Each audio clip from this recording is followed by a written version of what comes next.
بسم الله، الحمد لله، والصلاة والسلام على رسول الله وعلى آله وصحبه ومن والاه. أما بعد، فيقول العلامة السعدي رحمه الله تعالى في تفسيره، يقول الله عز وجل: وجاء إخوة يوسف فدخلوا عليه فعرفهم وهم له منكرون، ولما جهزهم بجهازهم قال: ائتوني بأخ لكم من أبيكم، ألا ترون أني أوفي الكيل وأنا خير المنزلين، فإن لم تأتوني به فلا كيل لكم عندي ولا تقربون. قالوا: سنراود عنه أباه وإنا لفاعلون. وقال لفتيانه: اجعلوا بضاعتهم في رحالهم لعلهم يعرفونها إذا انقلبوا إلى أهلهم لعلهم يرجعون. فلما رجعوا إلى أبيهم قالوا: يا أبانا منع منا الكيل فأرسل معنا أخانا نكتل وإنا له لحافظون. قال: هل آمنكم عليه إلا كما أمنتكم على أخيه من قبل، فالله خير حافظا وهو أرحم الراحمين. ولما فتحوا متاعهم وجدوا بضاعتهم ردت إليهم قالوا: يا أبانا ما نبغي، هذه بضاعتنا ردت إلينا، ونمير أهلنا ونحفظ أخانا ونزداد كيل بعير، ذلك كيل يسير. قال: لن أرسله معكم حتى تؤتوني موثقا من الله لتأتونني به إلا أن يحاط بكم. فلما آتوه موثقهم قال: الله على ما نقول وكيل. وقال: يا بني لا تدخلوا من باب واحد وادخلوا من أبواب متفرقة، وما أغني عنكم من الله من شيء، إن الحكم إلا لله، عليه توكلت وعليه فليتوكل المتوكلون. ولما دخلوا من حيث أمرهم أبوهم ما كان يغني عنهم من الله من شيء إلا حاجة في نفس يعقوب قضاها، وإنه لذو علم لما علمناه ولكن أكثر الناس لا يعلمون. قال: أي لما تولى يوسف عليه السلام خزائن الأرض دبرها أحسن تدبير، فزرع في أرض مصر جميعها في السنين المخصبة زروعا هائلة، واتخذ لها المحلات الكبار، وجب من الأطعمة شيئا كثيرا، وحفظه وضبطه ضبطا تاما. فلما دخلت السنون المجدبة وسر الجدب حتى وصل إلى فلسطين التي يقيم فيها يعقوب وبنوه، فأرسل يعقوب بنيه لأجل الميرة إلى مصر. لما أن خرج يوسف من السجن كما تقدم، وقال للملك، طلب من الملك أن يجعله على خزائن الأرض، وأعطاه الملك ما طلب. فلما تولى يوسف عليه الصلاة والسلام خزائن أرض مصر، خزائن أرض مصر دبرها وهو قام بها أحسن قيام. فكان قوله إني حفيظ عليم ثقة من نفسه عليه الصلاة والسلام، ويعني يذكر لما عنده، لما أعطاه الله عز وجل من هذا الفهم ومن حسن التدبير. فمن حسن تدبيره عليه الصلاة والسلام أنه زرع أرض مصر كلها في السنين المخصبة، أي سنين يعني الأمطار، السنين التي هي سنين الأمطار 7 سنين. فالرؤيا يعني إذا عبرت وقعت، الرؤيا إذا عبرت وقعت، في الغالب أنها تقع. فهذا يعني عندما عبرها يوسف عليه الصلاة والسلام وعلم أنها ستقع، فجاءت ال7 سنين المخصبة ويوسف على خزائن الأرض. عندما خرج من الأرض وقعت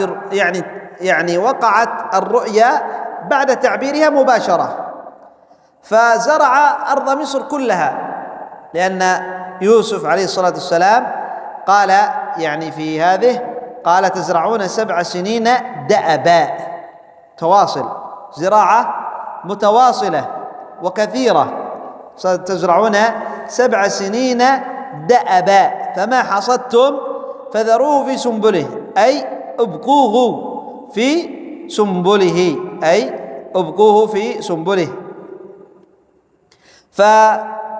واتخذ من حسن التدبير، من حسن تدبير يوسف عليه الصلاة والسلام في هذه السنين أنه جعل محلات، يعني كما يقال يعني أماكن مستودعات لتحفظ فيها الحبوب، تحفظ فيها الحبوب. الآن يعني الحبوب، الثمار، الحبوب، القمح يقطع لا يبقى في يعني في الأرض. قال فذروه في سنبله، ليس معنى أنه يبقى في الأرض في المزرعة، لا، إنما يقطع ويبقى في السنبلة، لا يخرج من السنبلة، يبقى في السنبلة ويقطع ويؤخذ إلى ذلك المحل. وأحكم المحلات لأجل ألا يدخلها المطر فتخرب هذه، يعني يدخلها الماء فتخرب هذه المحاصيل، تخرب هذه المحاصيل. وجعل لها محلات كبيرة واسعة لأنها ثمار كثيرة. الناس ستأتي 7 سنين جدب ما فيها ثمر أبدا، ليس هناك فيها ثمر أبدا، وإنما الثمر الذي سيأكله من الثمار التي في 7 سنين. فلذلك أكثر من الزروع وأكثر من المحلات التي يعني يخبئ، مفهوم يخبئ، يعني يضع فيها هذه الثمار، يجعلها فيها، يحفظها ويصونها من التلف ومن يعني الخراب لكي لا تعفن. فحفظه حفظا تاما وضبطه ضبطا تاما. فلما دخلت السنون المجدبة، جاءت الآن السنون المجدبة، ما في ثمار، لا أمطار ولا زروع ولا ثمار. من أين ستأتي الثمار وما في زروع؟ من أين ستأتي الزروع وما في أمطار؟ ما في أمطار. فوصل يعني بسبب يعني هذا الجدب، وصل إلى أرض فلسطين الذي كان فيها يعقوب في أرض فلسطين. الآن يوسف أين؟ في أرض مصر، مسافة لا بأس بها. فلما يعني حصل هذا الجدب وما في ثمار، قال يعقوب، علم يعقوب وصلتهم من الأخبار ووصلت بنيه أن في مصر ثمار، وأن يعني هناك يعني ثمار كثيرة محفوظة قد حفظت لأجل يعني هذه السنين. هم لا يعرفوا الرؤيا، ما وصلت عندهم تعبير يعني الرؤيا التي رآها الملك. لكن لما حصل الجدب أرسل يعقوب عليه الصلاة والسلام بنيه لأجل الميرة، أي لأجل الطعام يأتوا به من مصر. قال فجاء إخوة يوسف فدخلوا عليه فعرفهم وهم له منكرون. أي لما دخلوا يوسف مالك خزائن مصر، ما أحد يأتي يأخذ من خزائن مصر من الثمار إلا ويوسف يعلم وهو قائم، لأجل ألا يأخذ أحد، لألا يسرفوا في أخذها، وإنما يأخذوا بقدر الحاجة فقط. فهو المالك على خزائن الأرض. لما جاء إخوة يوسف فدخلوا مصر وأرادوا أخذ الميرة، وجدوا يوسف عرفهم وهم ما عرفوه. قال فعرفهم وهم له منكرون. ولما جهزهم بجهازهم، أي كال لهم كما كان يكيل لغيرهم، وكان من تدبيره الحسن أنه لا يكيل لكل واحد أكثر من حمل بعير. وكان قد سألهم عن حالهم فأخبروه أن لهم أخا عند أبيه وهو بنيامين، فقال لهم ائتوني بأخ لكم من أبيكم. ثم رقبهم في الإتيان به وقال ألا ترون أني أوفي الكيل وأنا خير المنزلين في الضيافة والإكرام. لما أن كال لهم وكان من حسن تدبيره عليه الصلاة والسلام يوسف أنه كان لا يعطي أحد أكثر من حمل البعير فقط، لكل أحد. كل من جاء يريد أن يأخذ طعام حمل بعير، لا يزيد عليه، لا يزيد على حمل بعير. وكان يوسف قد سألهم عندما دخلوا عليه، هو عرفهم، هم ما عرفوه، سألهم يعني عن حالهم، كيف حالكم وكم يعني أنتم ومن أين أنتم. هو يعلم لكن لا يريد أن يشكوا فيه ويعرفوه، لأنه إذا قال في هناك أخ لكم سيقولوا من أين أن تعرف أنه لنا أخ، أي شقيق، أخ من أبيكم. يقولون من أين ستعرف؟ ولكنه سألهم لأجل ألا يعرفوا. قال كم منكم وهل لكم؟ قالوا له إن لنا أخا من أبينا وهو بنيامين، وهو أخو يوسف من أمه وأبيه، شقيق، أخو يوسف الشقيق. فقال لهم يوسف ائتوني بأخ لكم من أبيكم، هاتوه إلي. ثم رقبهم وقال ألا ترون أني في الكيل، أني أعطي كل واحد كيله، لا أبخس أحد شيئا، وأنا خير المنزلين، أي خير المضيفين ويعني المكرمين، وأنا خير المكرمين. ثم رهبهم، قال ثم رهبهم بعدم الإتيان به، فقال فإن لم تأتوني به فلا كيل لكم عندي ولا تقربون، ولذلك لعلمه باضطرارهم إلى الإتيان إليه، وأن ذلك يحملهم على الإتيان به. أول شيء رقبهم، قال لهم أنا خير المنزلين، أنا أكرم، ائتوني به. وثم رحبهم أي خوفهم، فقال إن لم تأتوني بهذا الأخ الذي من أبيكم فلن أكيل لكم شيء، لن أكيل لكم. وهو يعلم أنهم مضطرون، ما عندهم ثمر في فلسطين، وسيأتون إلى يوسف لأخذ الميرة والطعام، فهم مضطرون لذلك، فلذلك سوف يحملهم هذا الاضطرار على أن يأتوا بأخيهم. قال فقالوا سنراود عنه أباه. دل هذا على أن يعقوب عليه السلام كان مولعا به لا يصبر عنه، وكان يتسلى به بعد يوسف، فلذلك احتاج إلى مراودة في بعثه معهم، وإنا لفاعلون لما أمرتنا به. عندما رقبهم يوسف وخوفهم قالوا سنراود عنه أباه، أي يعني نطلب من أبيه ونخبره بالسبب الذي جعلنا نأخذه. قال العلامة السعدي رحمه الله قال دل هذا، أي في هذا دليل. قالوا سنراود، ما قالوا سنأتي به مباشرة، بل قالوا سنراود عنه أباه.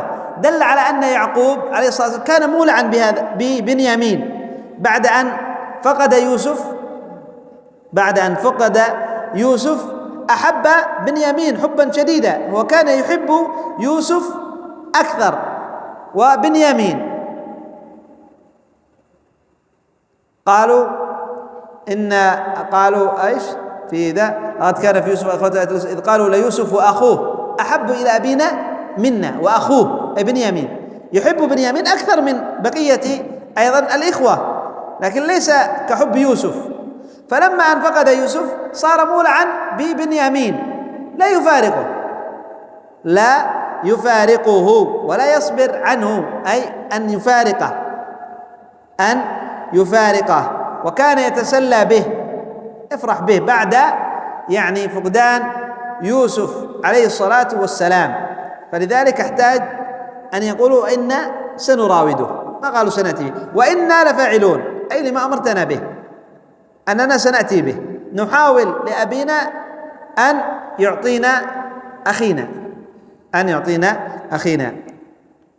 قال وقال يوسف لفتيانه الذين في خدمته اجعلوا بضاعتهم، أي الثمن الذي اشتروا به منه الميرة، في رحالهم لعلهم يعرفونها، أي بضاعتهم إذا رأوها بعد ذلك في رحالهم لعلهم يرجعون، أي لأجل التحرج من أخذها على ما قيل. والظاهر أنه أراد أن يرقبهم في إحسانه إليهم بالكيل لهم كيلا وافيا، ثم إعادة بضاعتهم إليهم على وجه لا يحسون بها ولا يشعرون لما يأتي، فإن الإحسان يوجب للإنسان تمام الوفاء للمحسن، تمام الوفاء للمحسن.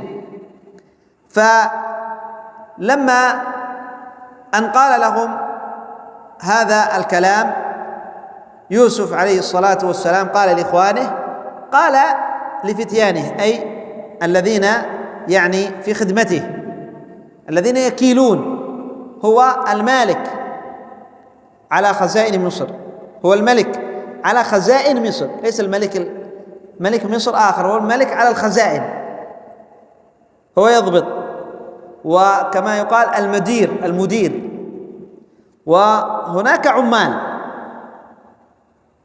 يعني يحملون ويضعون لكل أحد، هو يأمرهم فقط، هو يأمرهم عليه الصلاة والسلام. اجعلوا بضاعتهم أي الثمن الذي اشتروا به في رحالهم، في حيث ما كلتم. الآن يأتي بالبعير ويأتي معه حمل لأجل أن تضع فيه يعني كما يقال مثل ما يقال الآن يعني سلة، كيس، فهمتم؟ كيس، فيضع فيه الطعام الذي أرادوا، يشتري ويضع فيه لهم يعني هذا الحمل، كان من قديم يصنعوا من عزف، من نخيل أو من جلود، فوضعوا فيها الميرة، الطعام، الحبوب، فقال لهم اجعلوا الثمن في الحبوب، في المير، في هذا، في الحبوب، في بضاعتهم، مع الحبوب، مع الثمار، مع الميرة، وهم لا يشعرون. قال لفتيان اجعلوا بضاعتهم في رحالهم أي في بضاعتهم لعلهم يعرفونها، أي إذا رأوها بعد ذلك في رحالهم عند رجوعهم، كما سيأتي لما رجعوا إلى أبيهم افتحوا بضاعتهم وجدوا بضاعتهم ردت إليهم، فلعلهم يرجعون، أي لأجل التحرج من أخذها على ما قيل، لعلهم يرجعون، فيرجعون هذا يعني الثمن، البضاعة، يرجعون البضاعة. هذا قول أنهم لعلهم يرجعون إلى يوسف وعند رجوعهم فيأتوا فيرجعون الثمن ليوسف عليه الصلاة والسلام على ما قيل. قال والظاهر أي الأصح والراجح أنه أراد أن يرقبهم في إحسانه، جعل البضاعة الثمن في رحالهم ترغيبا في إحسانه، بأن كان لهم كيلا وافيا، أعطى كل واحد بعيرة مثل ما يكيل لغيرهم، كيلا وافيا لم ينقص شيء، ثم أعاد الثمن لهم، ثم أعاد الثمن على وجه لا يشعرون، هم ما عرفوا وما شعروا أنه أعاد الثمن إليهم، لأنه وضعها في البضاعة، لأنه وضع الثمن في البضاعة، وضع الثمن في البضاعة، فهم ما عرفوا إلا بعد أن فتحوا بضاعتهم، بعد أن رجعوا إلى فلسطين ففتحوا متاعهم وجدوا بضاعتهم، وجدوا الثمن، هم ما عرفوا. فقال فإن الإحسان يوجب للإنسان تمام الوفاء للمحسن. الآن عندما أحسن إليهم يوسف بأن كان لهم كيلا وافيا، وفوق ذلك رد الثمن إليهم، هذا إحسان، والإحسان يوجب أن تحسن إلى من أحسن إليك، أن تحسن إلى من أحسن إليك. فيوسف فعل هذا الإحسان لأجل إذا وصلوا أحسن إلينا، إذن نحن لابد أن نحسن إليه بأن نأتي بما طلب.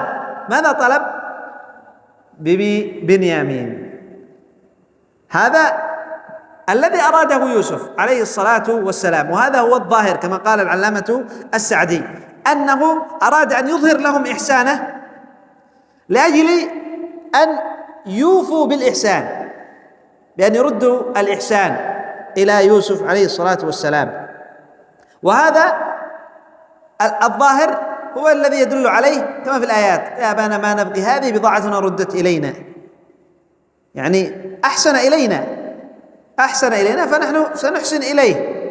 قال: فلما رجعوا إلى أبيهم قالوا يا أبانا منع منا الكيل، أي إن لم ترسل معنا أخانا. ليس منع منا الكيل الآن، لا، هو أعطاهم الكيل، لكن إذا مرة ثانية سنذهب لن نعطى الكيل إلا بأن ترسل معنا أخانا.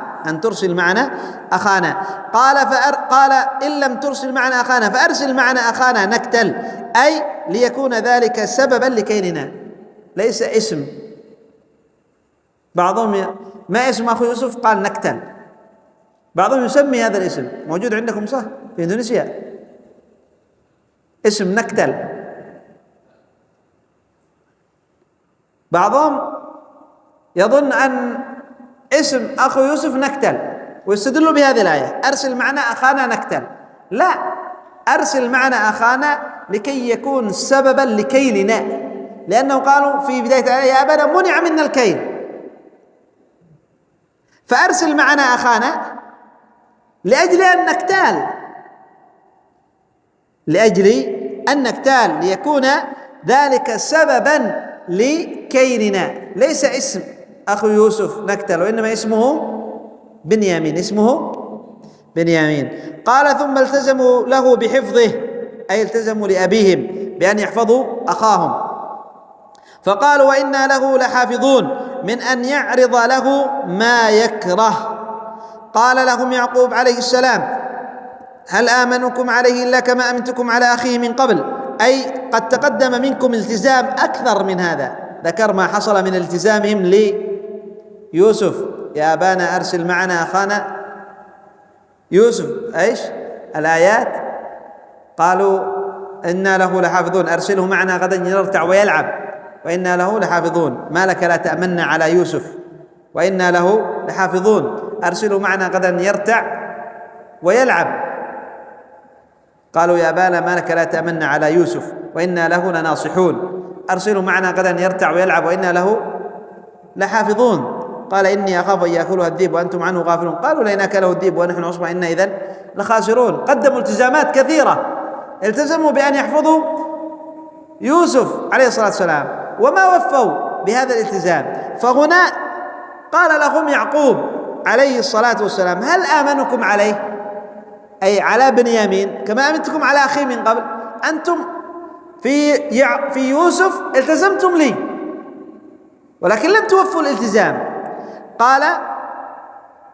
قال هل آمنكم عليه إلا كما أمنتكم على أخيه من قبل، أي قد تقدم منكم التزام أكثر من هذا في حفظ يوسف، ومع هذا فلم تفوا بما عقدتم من التأكيد، فلا أثق بالتزامكم وحفظكم، وإنما أثق بالله تعالى، فالله خير حافظا وهو أرحم الراحمين، أي يعلم حالي وأرجو أن يرحمني فيحفظه ويرده علي. وكأنه في هذا الكلام قد لان لإرساله معهم، أي يعقوب عليه الصلاة والسلام قال: ما آمنكم على بنيامين، قد أمنتكم على يوسف والتزمتم لي بحفظ يوسف، فلم توفوا بالالتزام وخنتم الأمان، ما أتوا بيوسف، فلن آمنكم على بنيامين ولا أثق بالتزامكم وحفظكم، وإنما أثق بالله. قال: فالله خير حافظا. أثق بالله، فهو الذي يرحمني، فهو الذي يعلم حالي وأرجو أن يرحمني يحفظ بنيامين، فالله خير حافظا وهو أرحم الراحمين ويرده علي. وكأن قد تلين في كلامه بدأ أنه سيرسله معهم، سلم الأمر، لأنه قالوا له منع منا الكيل ما سنكتال، هذا اضطرار يعقوب قال يعني إذا ما سنقتال لابد من ذهاب بنيامين، إذن سأرسله معكم، ولكن لا أثق بالتزامكم، إنما أثق بالله، وأطلب من الله هو أن يحفظه، فالله خير حافظا وهو أرحم الراحمين. نكتفي بهذا القدر إلى هنا، سبحانك اللهم وبحمدك، أشهد أن لا إله إلا أنت، أستغفرك وأتوب إليك.